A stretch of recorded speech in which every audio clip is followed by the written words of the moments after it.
It's a pleasure to welcome you on the 1 p.m. Bilingual News. Kejang Henry Atimbe and Monique Nausia here as anchorman and woman. Good day, Monique.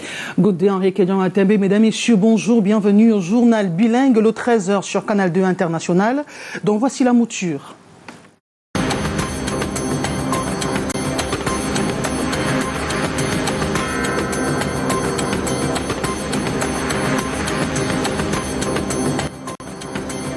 La nuisance sonore dans les grandes métropoles du Cameroun gagne du terrain. De jour comme de nuit, les débits de boissons et autres lieux de divertissement font monter des décibels qui perturbent la tranquillité des populations. Le préfet du Fundi déclare la guerre à cette pratique et en ce moment même, une concertation a lieu à Yaoundé avec les auteurs de cette nuisance sonore. And meteorologists have sent torrential rains warning signals across Cameroon, warning farmers to stop cultivating on hilltops to avoid crop destruction. Le torchon brûle de plus en plus belle entre la FECAFOOT et l'équipementier français, le corps sportif. Ayant rompu le contrat qu'il a lié avec le groupe français, la Fédération camerounaise de football a aussitôt officialisé son partenariat avec One All Sport comme nouvel équipementier des Lions indomptables du Cameroun. Décision rejetée par le corps sportif qui n'a pas manqué d'assigner la FECAFOOT en justice. And Kenya's veteran politician Raila Odinga says he has been robbed of victory after William Ruto was declared winner of presidential polls. Those were our top stories. In a split second, you are having the news.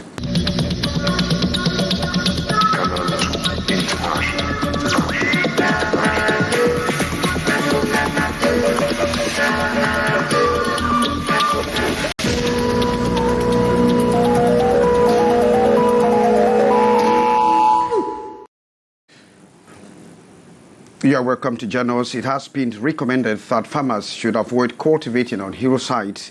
Meteorologists have said several parts of Cameroon will be affected by torrential rainfall, as such will provoke diseases and crop destruction. Sherifa Saleh explains more in the following report. Heavy rains predicted in several parts of the country. A fresh weather report from the Department of Meteorology at the Ministry of Transport warns that up until August 26, several parts of Cameroon, including the southwest, northwest, littoral, Adamawa, far north, will witness torrential rains.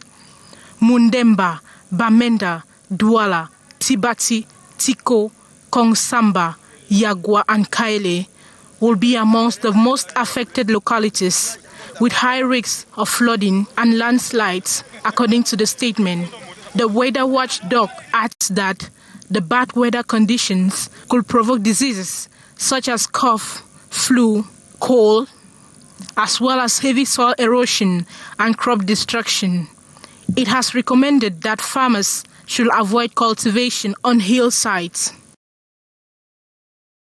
Serifa, we are already putting our ears on the ground waiting for any distress signal. The rush for preparatory classes ahead of competitive entrance examinations is very high, or is in a very high gear in Yaoundé. Different centers sprouting up to absorb the high number of young Cameroonians vying to arm themselves while waiting for the written date of the different competitive entrance examinations. Hyacinth Chair paints a picture of the situation in Yaoundé. With the baccalaureate certificates in their pockets, they got no time to waste, up and rushing to grab a place in the different government competitive entrance examinations. And as a gateway, the young Cameroonians are here in their numbers for preparatory classes. They have chosen this path for various reasons. The first reason is that when you are in such schools, you can have the same system. Like when you are in the secondary school, you have your curriculum, which is a very complex curriculum because it is not just about what you have seen in terminal class. Many equally want to use the opportunity to get acquainted with their second national language. So I come in here, I did not know many things because I'm an Anglophone. This is a French center and not all we do in school. So coming here, I apprehended certain lessons, certain chapters, which were more advantageous to me than someone who stayed at home. The motives of overcoming fear and consolidating psychological preparedness not left out. We have a system of mock examinations. With those mock examinations, you are able to master yourself during the concours. So on the day when you are going to present the real concours, you will be less stressful. Pedagogues have equally described such classes as one of the recommended ways of facilitating understanding. I personally encourage people to go and learn in groups. It is very important in learning, but the promoters must take measures to maintain discipline and put them on track. The exercise in the different centers here in the city of Yaoundé unfolding in a typical classroom setting. Well, thanks very much, Haisincha, reporting there from Yaoundé. And we stay in Yaoundé, where about 500 primary and secondary schools have been suspended by the Ministries of Basic Education as well as Secondary Education for irregularities and for operating clandestinely. Now, what can be the reason behind such a ban? Canal International went talking to the National Control Brigade for Private Schools at the Ministry of Secondary Education. Now, they explained the procedures for the creation of private schools. Details with Umul Kulsumi.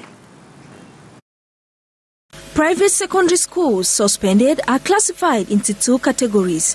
There is those functioning in irregularities and those who stop functioning but substitute with other schools that do not have papers. For this upcoming 2022-2023 academic year, 135 secondary schools have been suspended all over the national territory.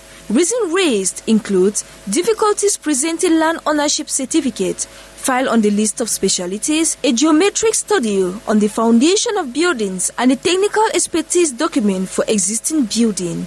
One of the major elements that is constantly lacking or has problems so far as creating or setting up a school is concerned is certificate of land ownership.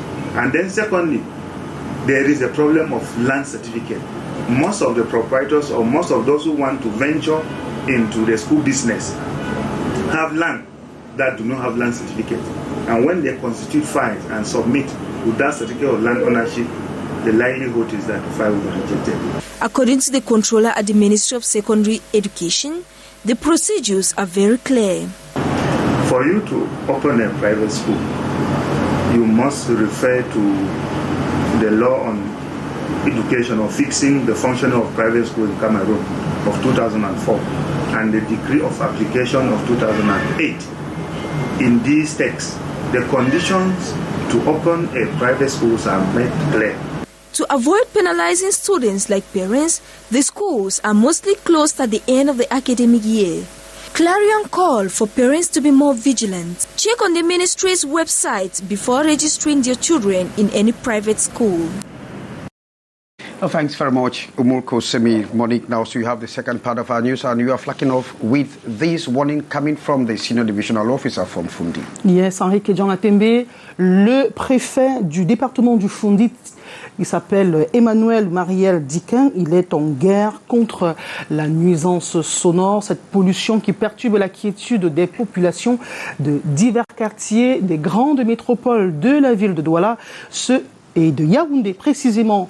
Le préfet est en ce moment même en concertation avec les présidents des syndicats, des associations, des tenanciers de débit de boissons, des boîtes de nuit et autres lieux de divertissement. C'est une actualité qui est suivie de près par nos reporters Karel Mezatiachoya, Constant Kamga, que nous retrouvons à cet instant. Karel, bonjour.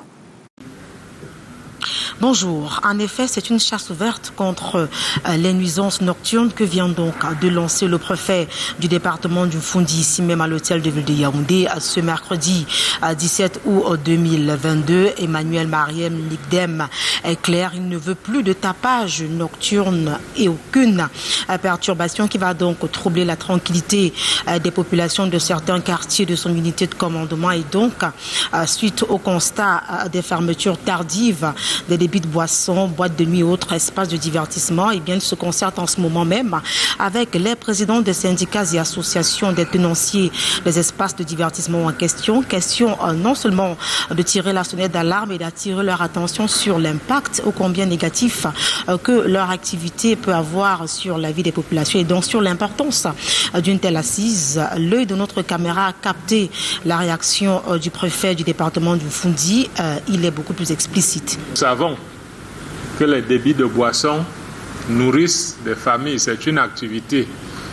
Mais il ne faudrait pas non plus que cette activité empiète également les libertés des uns et des autres. C'est pourquoi il y a cette réglementation. Nous sommes donc ici pour dire que finit la phase de la tolérance administrative. Nous allons passer à la phase répressive. Bientôt les rentrées scolaires et également la lutte contre la criminalité en milieu urbain invite que les débits de boissons respectent les horaires de fermeture afin que nos bureaux ne soient plus inondés de plaintes du genre « Nous n'avons pas fermé les cette nuit à cause d'un bar qui anime toute la nuit ». Soulignons-le, cette concertation s'inscrit dans le cadre de la lutte contre le désordre urbain dans le département du Fundi. Prennent part à ces travaux les responsables, les autorités administratives et municipales, les responsables des forces de maintien de l'ordre et de sécurité. Face à la caméra de Constant Kamga, je suis Karel Mezatiachoya pour le 13h. Merci Karel Mezatiachoya. Le mouvement OTS à nouveau sur le pied de guerre à quelques jours de la prochaine rentrée scolaire. Dans une correspondance adressée au Premier ministre, chef du gouvernement Joseph Diangoté, le mouvement On a trop supporté précise que la grève débutera par le boycott de la rentrée scolaire 2022-2023. Se poursuivra avec le boycott de l'Assemblée générale du premier trimestre et se perpétuera avec l'opération Crème morte si rien n'est fait pour la résolution de leurs revendications. Par cette action, écrit au OTS, nous souhaitons attirer l'attention sur le fait suivant. Plusieurs points. D'une part, la non-prise en compte de nos problèmes, ni de l'échéancier proposé par nos soins au président de la République le 18 mars 2022 et au Premier ministre le 4 avril 2022 pour la résolution de nos problèmes et d'autre part, le non-respect des autres instructions du président de la République visant à pallier certains points de ces réclamations. Nous restons en éducation. Au total, ce sont près de 500 établissements privés récemment fermés par le ministre de l'Éducation de base et des enseignements secondaires. Il leur est reproché le non-respect de la réglementation, notamment pour ce qui est des modalités d'ouverture et de fonctionnement. Eh bien, explorons les conditions pour l'ouverture et le fonctionnement des établissements scolaires avec une mise en contexte par le chef de brigade responsable justement du contrôle du MINSEC qui a été rencontré par nos reporters. Pour tous les niveaux d'enseignement, le nombre d'établissements scolaires privés clandestins inquiète. Un demi-millier vient de passer à la traque de la dernière mission de contrôle. Pourtant, des critères d'ouverture et de fonctionnement fixés par le décret du Premier ministre du 5 septembre 2008 sont sans cesse rappelés. Pour créer un établissement ou pour ouvrir un établissement, on constitue un dossier qui a un certain nombre de pièces. Et ces dossiers-là sont étudiés et au bout du processus, ils vous délivrent un document qui autorise que vous créez ou bien que vous ouvrez un établissement scolaire. À ces critères s'ajoutent d'autres constats de terrain. Cette année, par exemple, l'accroissement du nombre comparé à celui de l'année dernière est justifié. Les approches ont différé de l'année dernière à cette année. L'approche de cette année, il y a comme pièce à fournir le certificat de propriété, il y a le diplôme le plus élevé du propriétaire du projet, le dossier technique, que comme dans le site où je vais m'installer, je vais construire les bâtiments qui auront telle envergure. Si la fermeture de certains établissements n'est pas sans conséquence, le gouvernement a pris des mesures pour accompagner les élèves victimes. On ne ferme un établissement, sauf cas exceptionnel, qu'en fin d'année scolaire. Cela permet quoi? Ça permet à la communauté éducative d'être au courant de ce que la nouvelle carte scolaire n'intègre plus tel établissement ou tel autre qui est dans la clandestinité. Au ministère des enseignements secondaires, on conseille aux parents et élèves d'être vigilants sur le choix d'établissement pendant les inscriptions. Arikedjan, you talked about budget planning, performance validation session on. And in order for Cameroon to better face the challenges alongside the budgetary preparations, the contribution of all is actually imperative. Now, the extended conference on budget planning and related performance validation actually started in Yaoundé yesterday, and these different actors have been given 10 days to make sure they prepare or they submit their different preparations and developments to the examiners. Patrice Ngamu was part of that conference. The Budget Planning Conference, opened this day by the Minister of Economy, Planning and Regional Development, is holding within a very difficult context. A difficult one, but certainly we are prepared to face the different challenges based on the preparation we have been able to realize with the support of the Minister of Finance as well as the Minister of Preparation is the key time to evaluate their level of preparedness in line with the National Development Strategy NDS-30. It started during the June session of Parliament, during which key orientations were given in terms of economic planning as well as financial allocations. With the existence of priority investment projects, there is possibility to allocate our resources to the most important project to be implemented to promote our development and achieve the stages of an emerging country by 2035. The priority investment plan covers the period 2022 to 2025. Also, the elaboration of a new chart for program aligned to the National Development Strategy during the conference, interministerial conference to examine programs. This gives us the possibility to be in line with our public orientation and have the new chart that will help us align these activities of different ministries with respect to the National Development Strategy. Only midterm expenses scoring 70 on 100% will be retained next August the 26th during the end of the extended conference on budget planning and related performance validation for 2023 to 2025. Oh, thanks, Patrice Ngabu. Now, thought culture, this year's theme for the Ngondo Festival, that is the Ngondo Festival, is the Feast of the Sawa People. In fact, the theme of this year's festival has been made known, Nkoda Mbua, which means in the Douala language as love for fatherland. Love, peace, and unity is what this year's festival will hinge on. Details with Stephanie Chin. After 2 years of interruption by the prevalence of COVID-19, the Ngondo Festival will again be celebrated in a grand style as usual come December. This was made known in a press briefing today in Douala, where Sawa traditional rulers came together to deliberate on preparations ahead of the event. The Ngondo Traditional Assembly will be celebrating this year's festival under the theme Kodambwa, meaning love for the fatherland. To some traditional rulers, the theme was chosen in order to enforce peace, love and unity in the Sawa community and by extension every part of Cameroon, given the current socio-political crisis in some regions. The ancestors are inviting us to love our country. Ngondo a lancé ses activités pour la préparation des festivités de fin d'année, comme à notre habitude, et puis que le thème est enfin connu, c'est l'amour de la patrie Kodamboa en Douala. The annual event is an opportunity to promote Sawa cultural values and to help individuals know the importance of living together.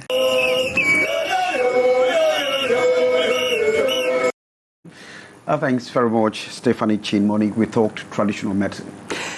Avec la montée en puissance des maladies émergentes, la médecine alternative est de plus en plus admise par l'Organisation mondiale de la santé, mais le dosage, la toxicité et surtout la certification sont pointés du doigt comme les limites à cette pratique. On parle justement de médecine naturelle. Les modules qui viennent d'être cités ont fait l'objet d'une rencontre à Douala. David Sanjo, Thierry Nana.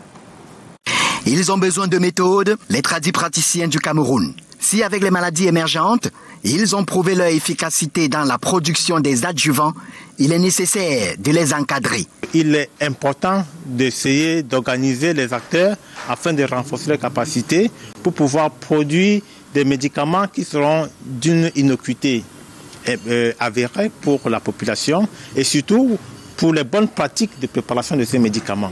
Les produits issus des plantes ont un problème de dosage, de toxicité, de clarification, de fabrication et de certification. D'où les modules d'échange. Un médicament est efficace, mais en même temps, la toxicité, vous voulez intoxiquer la population au lieu de les soigner. Pourquoi un médicament peut être toxique, en même temps efficace? Comment faire l'extraction, les bonnes pratiques de récolte? Parce que parfois, tu peux aller récolter un plant, tu tues l'arbre. Au lieu, tu n'as pas besoin de tuer l'arbre pour avoir l'écorce de tronc. Les participants aux travaux de Douala comptent pallier leurs difficultés. Tous les pays du monde se développent grâce, n'est-ce pas, à la recherche. Il est temps, n'est-ce pas, que la médecine dite naturelle fonctionne en synergie avec la médecine dite conventionnelle, afin que les Camerounais et les Africains en général se sentent à l'aise.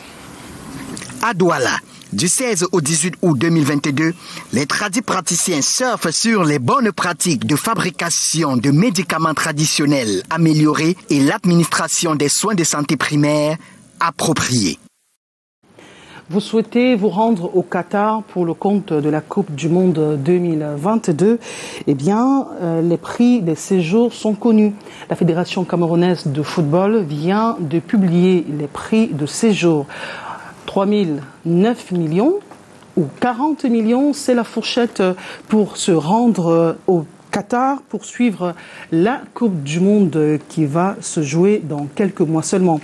Les Yaoundéens ont été interrogés sur ce prix. Je vous propose de suivre le reportage dans lequel ils s'expriment.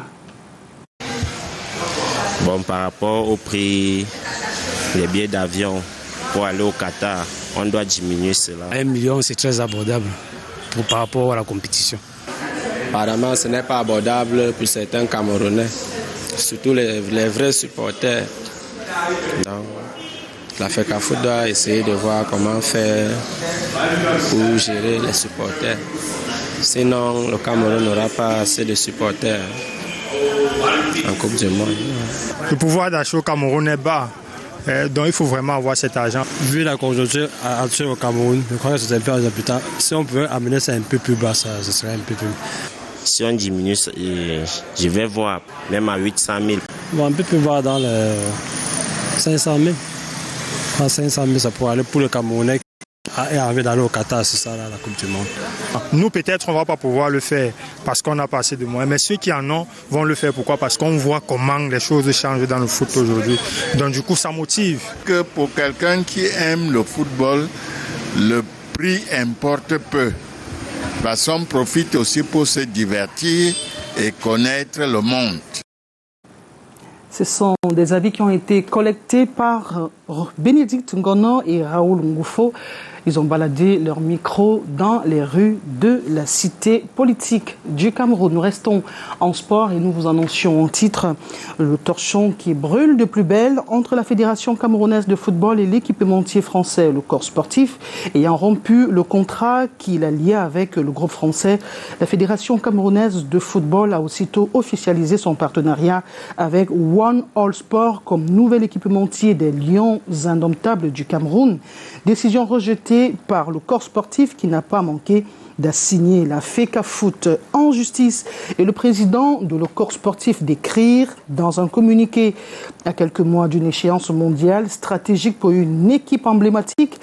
La FECAFOOT fragilise son partenaire, le corps sportif, ainsi que les acteurs économiques camerounais ayant acheté les collections des équipements déjà produites après validation par cette même FECAFOOT et homologation par la FIFA.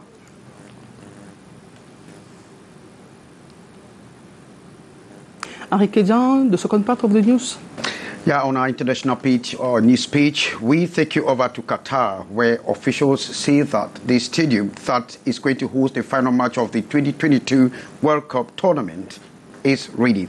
But first, we start in Kenya, where Raila Odinga claims he was robbed of victory after William Ruto was declared winner of the presidential elections. Details with Taruki Divine Ramsey Jr. Kenya's veteran politician Raila Odinga says his coalition considers the results of the presidential election that awarded victory to his rival, Deputy President William Ruto, null and void. Speaking Tuesday and one day after the proclamation of the results, Odinga blasted the vote tally, insisting they should be quashed by a court of law. There's neither a legally and validly declared winner nor a president-elect. Mr. Chebukati's announcement purporting to announce a winner is a nullity. He acted with gross impunity and in total disregard of the Constitution and our laws. And in Spain, firefighters spent the night battling a blaze near Valdebo in the Valencia region in the southern part of the country. The wildfire began when lightning hit the area late Saturday and has since spread rapidly. So far, more than 1,000 people have been evacuated and nearly 10,000 hectares of woodlands destroyed.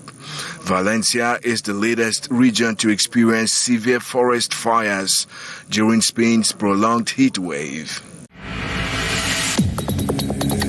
Elsewhere, Russia is aiming to promote its arms industry at the Army 2022 parade, a military forum taking place near Moscow. The weapons exhibition comes almost 6 months after the start of the Russian invasion of Ukraine. President Vladimir Putin, who opened the forum Tuesday, said the power of Russian weapons on display have been proven in real combat conditions. And finally, Qatar's Lusail Stadium, which will be the venue for the 2022 World Cup final, is ready ahead of its official inauguration on September 9. Officials say the venue is 100% ready to host the FIFA World Cup Qatar 2022 final match after obtaining all the approvals confirming the completion of its facilities for the global event. And that international news roundup by Taruki Divine Ramsey Jr. draws the curtain for this 1 p.m. bilingual news. We've been Kejang Henry Atembe and Monique Naosofot. So good day, Monique. Good day, Henri Kejang Atembe. Mesdames, Messieurs, merci de nous avoir suivis. Rendez-vous demain à 13h. Ne décrochez pas. Les prochains rendez-vous avec l'information, c'est 15h30, 18h15 et 19h50. Bon après-midi sur Canal 2 International.